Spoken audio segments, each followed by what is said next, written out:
Hi, I'm Tyson Franklin, and welcome to this week's episode of the Podiatry Legends podcast. The podcast designed to help you feel, see, and think differently about the podiatry profession. With me today is Paul Macaulay.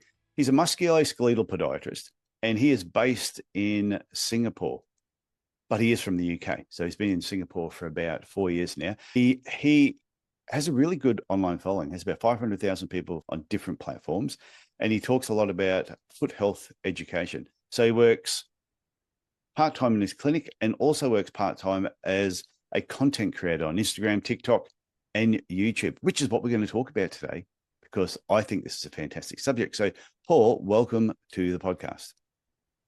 Thanks a lot for having me, Tyson. Really appreciate it. I'm very excited to talk about this topic today. I think you must have posted something on, might have been LinkedIn. And when I saw you're a podiatrist, whatever comment you made, I went, okay, I need to get you on the podcast. But I didn't know you lived in Singapore at the time. Yeah, a lot of people still reach out to me thinking that I'm based in the UK for appointments. And then I'm like, oh, it's a bit further than that. Yeah. Do you want a home visit? It's going to cost you. Quick question, though, before we get into the content, very quickly, what got you into podiatry and why you're in Singapore? What happened there? Yeah, so got into podiatry like a number of other people, was very sporty when I was a kid, got injured a lot, ended up going to see a podiatrist and a few physios. And at the time, you really want to go into physio because it's the cool one. You see them on the football pitch, that's what you want. So initially tried to do that, didn't get the grades. And so my physio at the time suggested to be a podiatrist. I went to the open days and I thought, yeah, it does sound like a bit of me. So I ended up just taking a risk, going for it and doing it. And I absolutely loved it. I loved just making a small change and making a big difference to people's lives.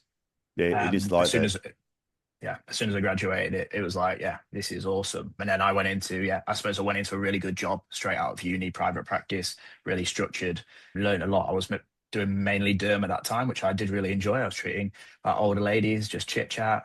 Yeah, again, doing small thing and making a big difference to their lives. And then after 4 years, around COVID time, you'd been locked up, and I thought, I really got an itch to travel, and I hadn't been to Asia much. I had lived in Australia when I was younger, just for a year, and I thought, Asia will be somewhere that I'd like to go to.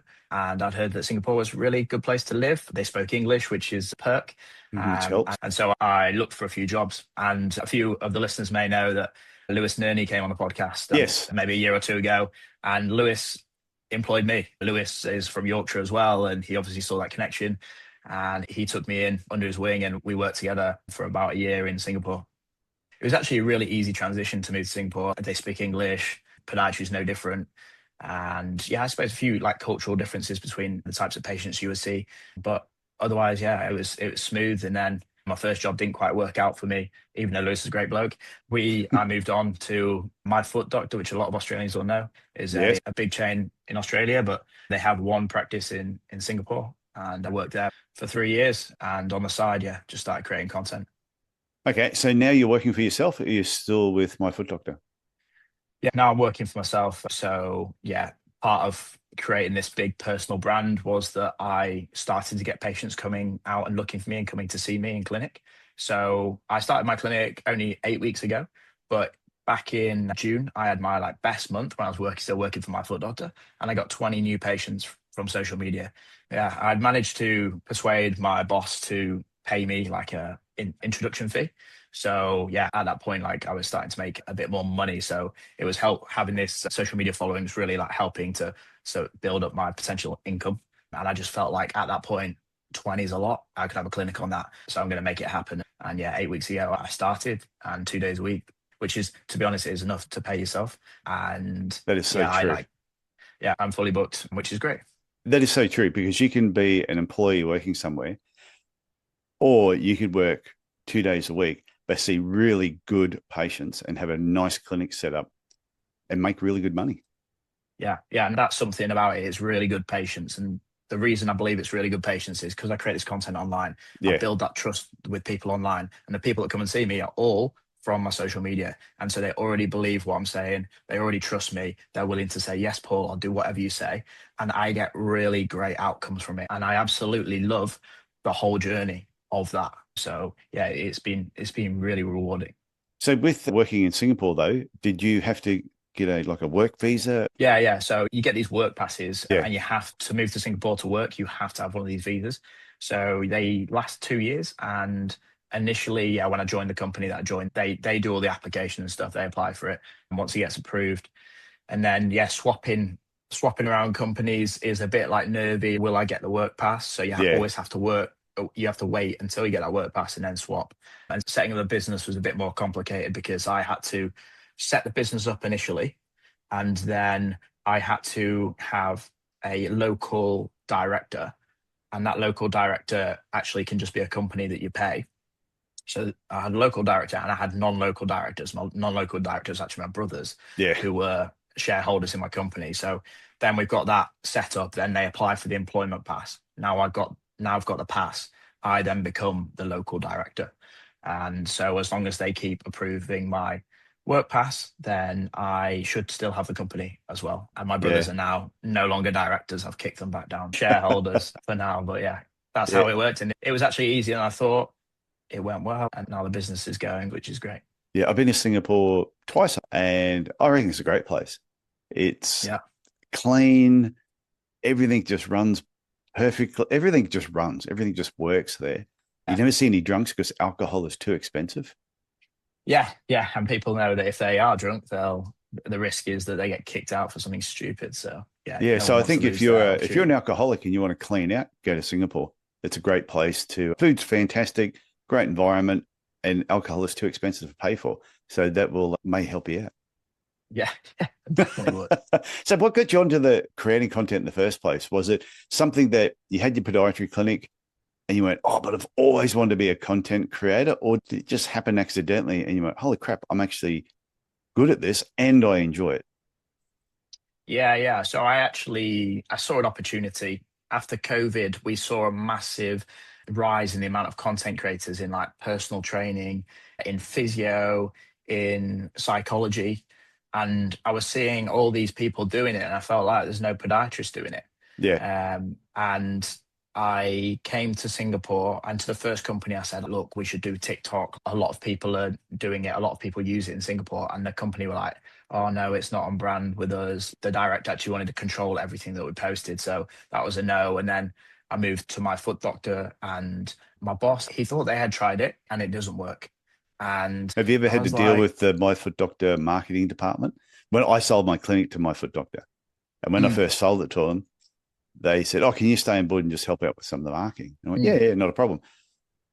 I only lasted a very short period of time because the marketing department, I'm just shaking my head going, you guys have no idea. And I was just banging heads with them. And yeah, then they just said, yeah, maybe you should leave. I said, probably a good yeah. idea. Yeah, so because we're in Singapore, we didn't really have a massive connection to the Australian one, so we Yeah. didn't really have to deal with them. But it was like just the fact that I'd been shot down telling me it wasn't going to work. And he wanted me to go out and meet doctors and network with them. And I did go out and meet some doctors, but I never got any referrals. And I was like, well, I'm still sat here with no patients. And I've seen these personal trainers and physios, they clearly getting a lot of business from what they're doing. So I decided to start posting content. So in May 2022, I started posting content really regularly. I was going daily posts on TikTok, and within a week, I had a viral video and it had 2.8 million views. Yeah. Later in the end of June, I had 9 videos, over 100,000 views. I'd gained 15,000 followers. I was monetized on TikTok, and I was like, yeah, I think this could work. And what was the And first yeah, video you did that went viral? What was the one that sparked it all off? yeah, it was actually a really simple I video. bet it Like was. lighting was terrible. Like even my mic was rubbish, and it was just like 3 shoes that I wouldn't wear as a podiatrist. And the 3 shoes were thongs, stilettos, and slip-on like flexible shoes. I actually mentioned a brand name, Skechers, at the time. Yeah. And yeah, and a lot of the comments were people like berating me, telling me I'm wrong, like Yeah. I Well, I know must admit, nothing. I bought on all three. So I do have my own personal opinion on all three of those Yeah, footwear. I thought you might be, on the stilettos, definitely. I don't know how women wear them. They're Yeah, terrible. Long I story know. on why I put them on. That's for a different podcast. But it's, yeah, thongs. Yeah, I do wear Yeah, them. very Australian of you. Yeah, it is. Yeah, yeah. I so that video really made me realized like the power of social media. At that point, my parents were still like, Paul, be careful. Yeah. Oh, I don't know if that's okay. Check with my foot doctor that it's all right. And my boss, throughout the whole thing, he just didn't care. He didn't care when I had no followers. He didn't care when I had loads of followers. Yeah. I've said to a lot of younger podiatrists who are still students or who have just recently graduated, and I've said to them, just go and create. If you have an interest in a particular area of podiatry, and even if where you're working, it might be all routine. If that's boring you senseless, then go and create your own YouTube channel, create content around what you like, start getting your own followers. And eventually, if you go from one employer to another, if you're leaving, you've got a group that are actually following you. You're a valuable employee. Yeah. Yeah, exactly. You can use it as leverage to get whatever you want. And there was a period where I know that I wanted to leave my previous job and potentially go somewhere else. And I basically got offered 3 great opportunities just because I had loads of followers. And lots of people that could come with me and that were just business right there. Basically, the companies were going to get me and business, which is just free money. So yeah, they were pretty keen. And I would definitely recommend to other people to do it, because when I started posting, I didn't know anything. Like the topics I was posting about, often I would read an article, watch someone else's video, absorb that content, write down some notes, and then just produce that content. So I was learning as I was going. And that's the way it should be. Yeah, exactly. If you wait, I always say, if you wait until you're perfect before you shoot your first video, you'll never shoot your first video. I go back, like on my YouTube channel, I was over 800 videos on there. But this is back when I had the podiatry clinic as well. I go back to some of my earlier ones though, and the lighting is terrible. I had hair back then too. That's how long ago some of these videos were. But the lighting's terrible. The audio's no good. But as time progressed, things slowly just get better, and you test and you try something new. You've got to get started first. Yeah, I encourage people, if they're gonna start content and they're looking at my content, they're like, "Oh my god, Paul, you got pro set. What camera have you got?" I'm like, "Don't look at any of that. Just scroll back to my first video on TikTok and watch it, and watch that, and create content like that." Because it doesn't need to be perfect. I'm just 3 years ahead, and I create content in a particular way because I want to do that, and I understand the basics now and have more time to go a bit more advanced than that. But they don't need to worry about it. Just make it simple. I actually did a talk last week at the Lower Limb Conference, and I was talking about that is how I came across your name. I saw you post something that you were going to be speaking at the Lower Limb Conference. Yeah. And I reached out to you and you said, "Oh, you're going to be there." And I went, "No, I wasn't invited." But but I said, "Oh, but I definitely need to get you on the podcast then," because I wanted to talk to you about this. And I thought other people that weren't at the Lower Limb Conference, they probably want to know this information as well. Yeah, that talk, it was based on, I was giving out like 4 pieces of information on how to create content really easily and not overcomplicate it. And actually, it did seem like people enjoyed the talk, which is great. And I really enjoyed doing the talk, because for me, I don't do a lot of public speaking, but I create a lot of content. So then I get asked to talk a lot, and often I'm saying, no, I don't want to do it. And the only reason I don't want to do it is because I'm scared, and it's because I haven't put myself in that situation. So I really wanted to do this for myself. How old are you now? 31. Okay. When I was 32, I managed to get through primary school, high school, university without ever getting up and doing a talk in front of anybody. Then at 32, a doctor contacted me and said, "Hey, we need someone to do this sports medicine talk." The other person felt like, "Can you do it?" And for some reason, I said yes. Now, I'd never done any public speaking before because I was scared to death. So I went there and did it, and I turned a 45-minute talk into about 4.5 minutes. And I'm sure I had gas coming out of everywhere. It was dreadful. The doctor walked out, and I thought he was going to give me a couple of words of encouragement. And he said, "That was the worst presentation I've ever seen in my life. If you're ever asked again to talk, just say no." Oh my God. And I went, "Oh shit, that was bad." Yeah, but anyway, I sat down and went, if that's as bad as it can get and I didn't die, I can only get better. So I kept saying yes. And I've stood up in front of 1,000 people, and I'll admit, when I'm walking up there, I sometimes wish I had brown pants on because I'm a little nervous. But the more you do it, the better you will get. So I reckon if you love this subject and you're invited to talk about it and it's going to help podiatry and help yourself, just say yes and just do it. Yeah. Don't let fear get in the way. You will get better. Yeah. Yeah. I learned so much doing like the process of just putting the talk together, just the practice and adjusting the slides. Initially, I had 6 slides talking about myself. Yeah. And then by the end of it, I had 1 slide talking about myself. And I'm glad I did and focused on what people could get out of it. And it seems like people got a lot out of it. And I loved doing it so much. I feel so good this week because of it. And I'm looking forward to hopefully next year's topic. If Cam will have me back, hopefully I'll be sending this podcast to him to make sure that he Yeah, listens. send him a copy. Maybe I'll get invited to speak next year and then I'll Yeah, be there. yeah, But I'm doing a talk at a dental conference this weekend coming up in yeah, Brisbane. And they said to me, "Oh, you haven't sent us your PowerPoint presentation." I said, "I haven't got one." I said, "I'm not even doing one for this one." I said, "I'm just getting up there." I said, "Have you got a whiteboard for me?" And they went, "Yeah." I said, we're drawing heaps of pictures and we're going to have yeah. a bit of That's fun cool. and I'm going to get everybody involved and get everybody out moving around. And they Yeah, went, "Oh, thank God." They'll really love the idea of not death by PowerPoint, yeah, even though I yeah. do a lot of PowerPoint presentations, which I enjoy doing. But again, let me ask you this. When you finished your talk, when it was done, you left the stage, you walked away, how much of a high were you on? Yeah, I was on a big high. Oh, I'd had a couple of beers the night before. You know, my friend Lewis, I was with Lewis. yeah. Lewis was recommending me to have a couple of beers to calm the nerves. And I was feeling like slightly, I suppose, like slightly hungover. But by the end of it, I felt like a new man. I felt so good because of it. Yeah, I was so pumped, and I'm still living off that. Definitely. Yeah. And I reckon if you're not nervous before you go up on stage, like I said, I will do a few talks a year or I'll run a workshop. I am nervous every single time. I've never got up there and gone, geez, I feel confident. I'm feeling Yeah, super cool. I'm going to get up there and I'm going, don't trip over as you're getting up on stage. That's the first thing.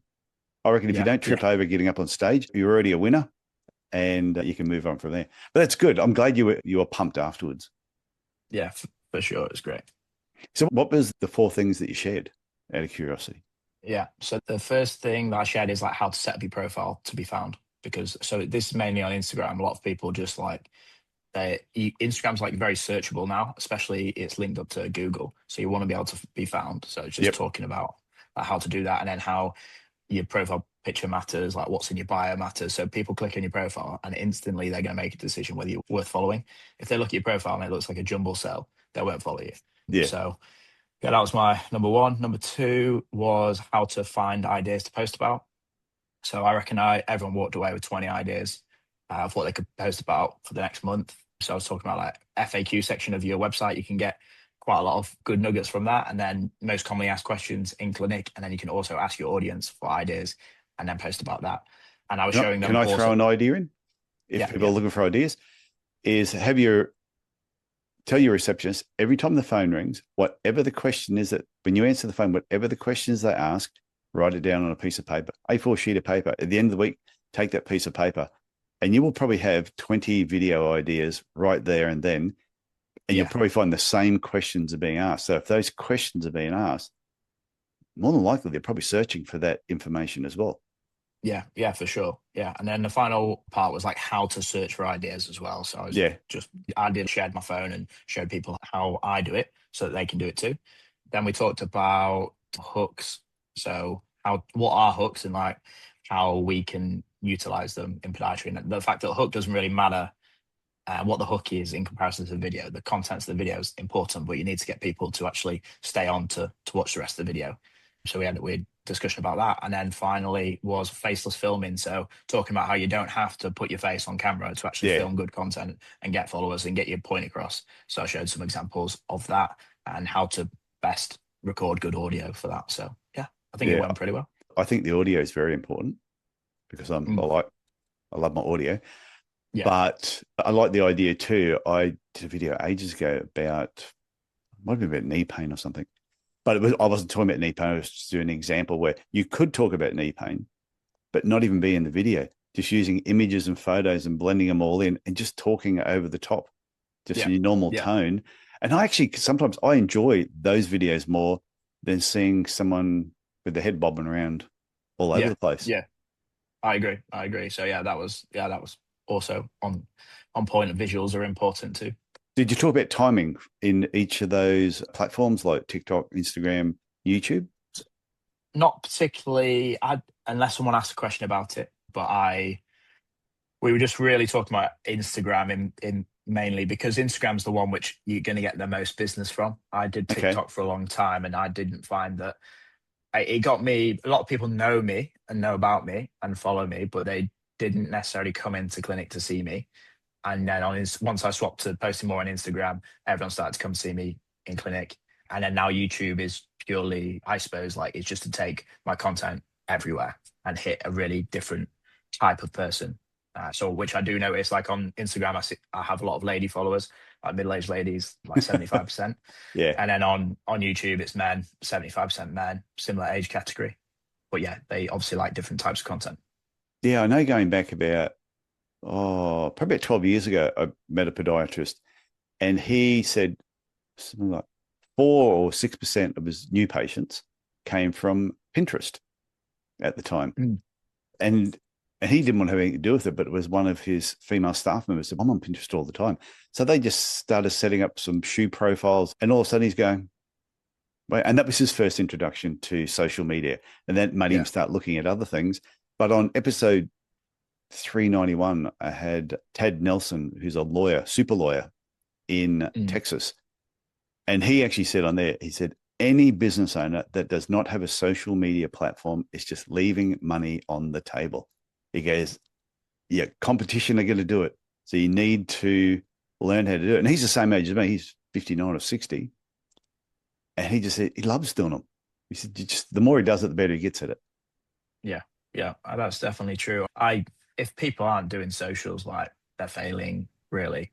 I, I just see it's where most people are spending most of their time, and people are using it as a search engine. In Singapore, we're all about spending time in the cool places. We want aesthetic places to hang out at, and so searching to see what that place is an Yeah. important decision maker for us. And so I encourage people, yeah, to make sure that if they've got a nice clinic, have that all whacked all over your socials so people can see, and then they'll come and see you because of it. So, okay, question for you. We'll talk Instagram since that was the main thing you discussed at the LLM conference. When you're posting information up there, how much of it is always podiatry or foot health education? Do you ever post something in between that might just be, hey, this is a beautiful area in Singapore that you visited?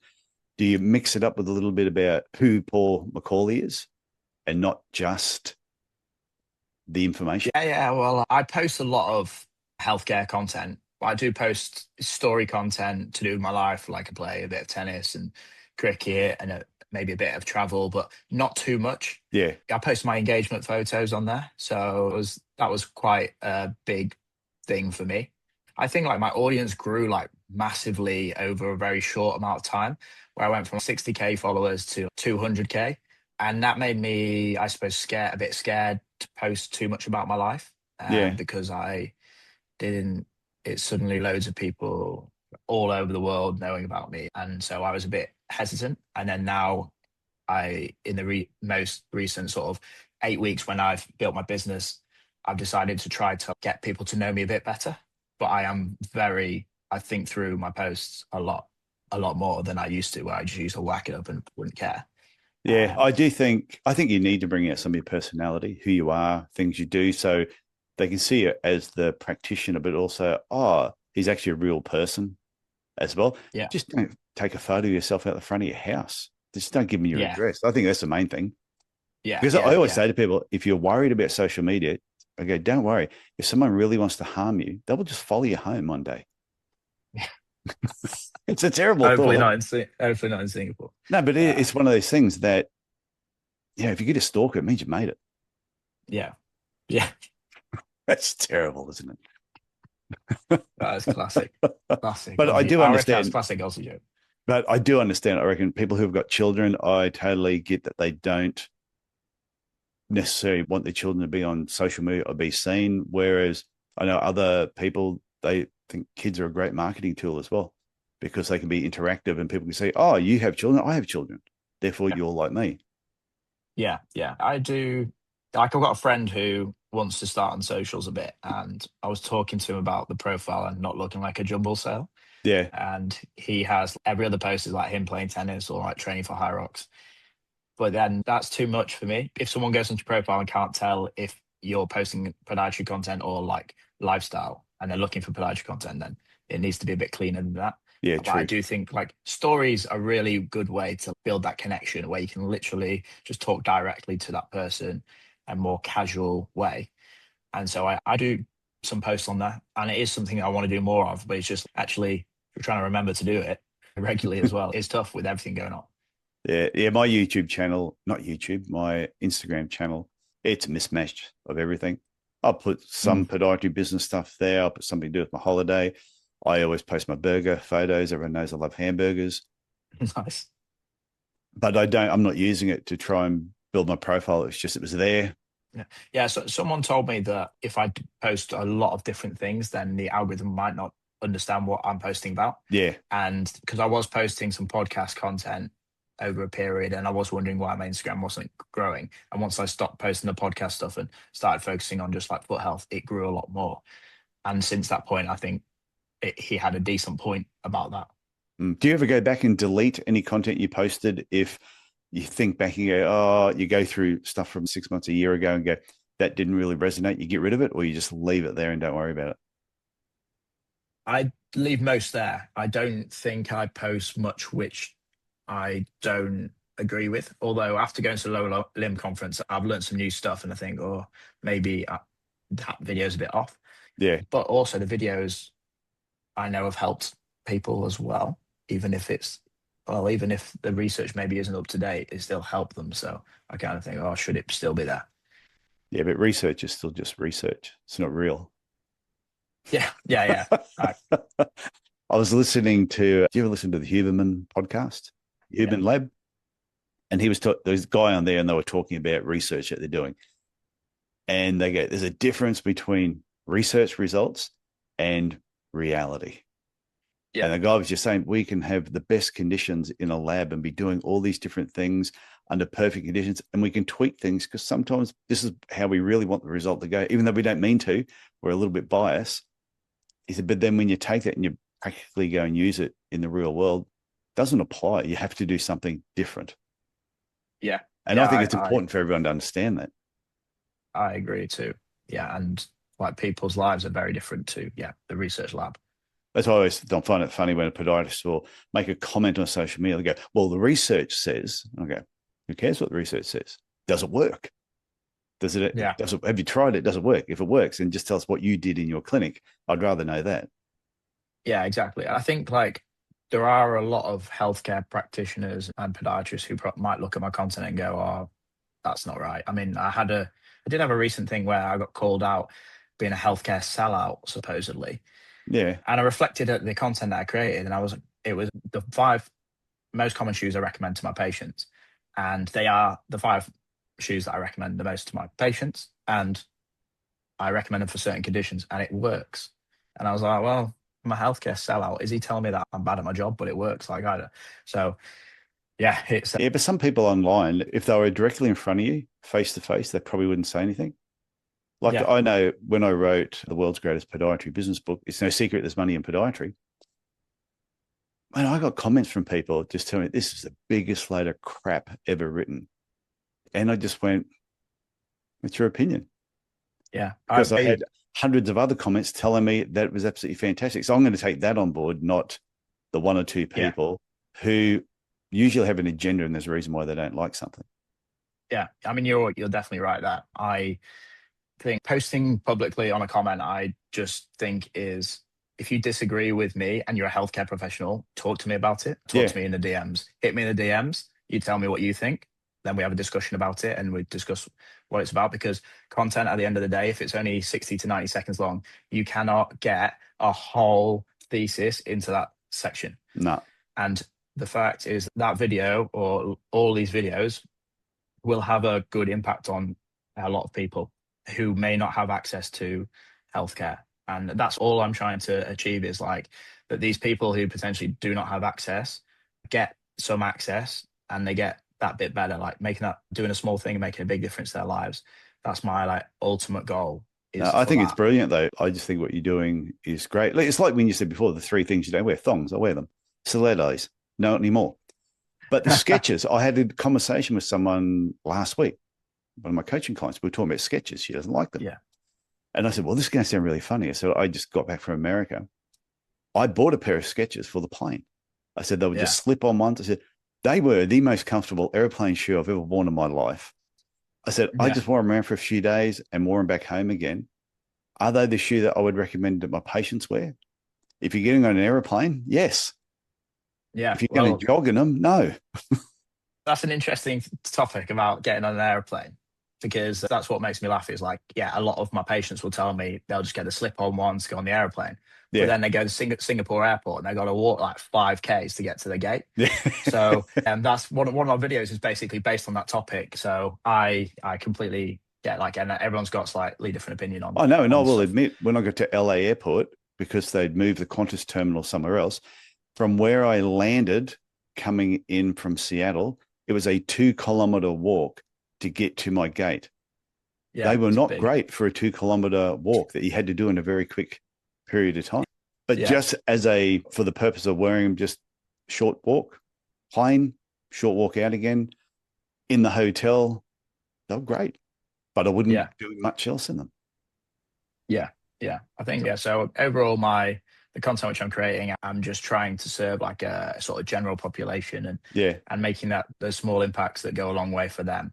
Yeah, and I am hitting like people in these different areas. I'm hitting people in Africa who probably don't have a podiatrist. I'm hitting people, and a lot of people in Turkey. So they get watch my content. People in Mexico, and they may not have a local podiatrist that they can go to, but they see this like sort of generalized content, and maybe it makes a bit of a difference to their lives and helps them to continue on with their like day to day, which is important to me. Yeah, but like I said, I think it's important, but I also think the people who, yeah, might be a little bit negative towards what you do or make a comment, I always think shame on them because they're trolls normally sit behind the keyboard, super tough. But sometimes their comments is what prevents other podiatrists from getting in front of a camera because they're scared what people will think. And I'm Yeah, going, just do it. Don't worry about if you get one or two negative comments, you're probably helping 100 other people. yeah. I get thousands of comments, Yeah, and I don't always have a chance to read them all, but so many people telling me that it changed their life, that's what you and want. it's so good to feel that. So if people, what are all your handles for the different platforms? So if people want to reach out to you, if they want your email address, or if they want to find your platforms, what are they? Yeah, so for my platforms, it's all under the same handle, Paul the Podiatrist. Very simple. And if they want to drop me an email to see maybe how I've done it, maybe any top tips, then it'd be paul@paulthepodiatrist.com. Okay, that's nice and simple. Paul the podiatrist. How can you forget that? Yeah, exactly. It's very lucky to have that name. So, like, I think what you're doing is great. I think it's going to help the podiatry profession if more people get involved and start doing this. It's going to help the general public as well. Have you got anything else you want to mention before we wrap up? Yeah, I would go back to your point about other people being put off by people talking negatively. I do think it's quite a small point. It's happened to me like twice in 3 years. Yeah. But when people are just giving you so much, they are talking so positively about the advice they've had, and then you see the benefit it has to your business.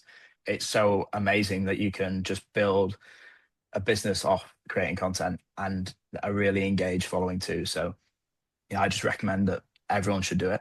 And the more people that do it, the better it is for our profession as podiatrists. Yeah. And I think if you're not getting any negative comments, then you're probably not working hard enough. Not like you said, I haven't had a lot. A couple when I did the book, probably half a dozen since I've been doing the podcast, which has come close to 400 episodes, and they're out there. But I remember someone saying once that nobody has ever built a statue for a critic. So of all the critics in the world, no one's ever built a statue going, they were the world's best critic. Yeah. And usually people that are critical to, say, you or myself or anybody else, they're not usually doing too much themselves. Yeah. Yeah. Which is why they Exactly. sit back and comment, because they're probably just too scared to do it. Yeah, I'd say that no point. I was scared. I was scared to like post. I was scared to do my talk, but Were you If you're scared to post because you were concerned what people were going to say? No, I wasn't. I was just, I suppose, scared to fail, Okay. like with most things. But then once you start doing it and you see the success that you can have, then you just continue. And now I just, yeah, just crack on, don't look back. And hopefully I can become, pretty big and do a good thing for the podiatry world. No, I think it's fantastic. So, Paul, the podiatrist, I want to thank you for coming on the Podiatry Legends podcast, sharing your wisdom in this area, because I think it's an area that everybody needs to jump on board with. And I'd love to get you back on again, like say in 12 months' time, get you back Yeah. on and just go, okay, what have you done between now, just finishing the Lowell M conference, to probably after you do the next one? And maybe we might even do it live while we're down there. That'd be cool. Yeah. Yeah, that would be cool. That'd be awesome. Turned I'd love into a that. video as well. Okay, Yeah, Paul. for sure. So Thanks a lot. thank you very much. Thanks so much for having me. Have a good day.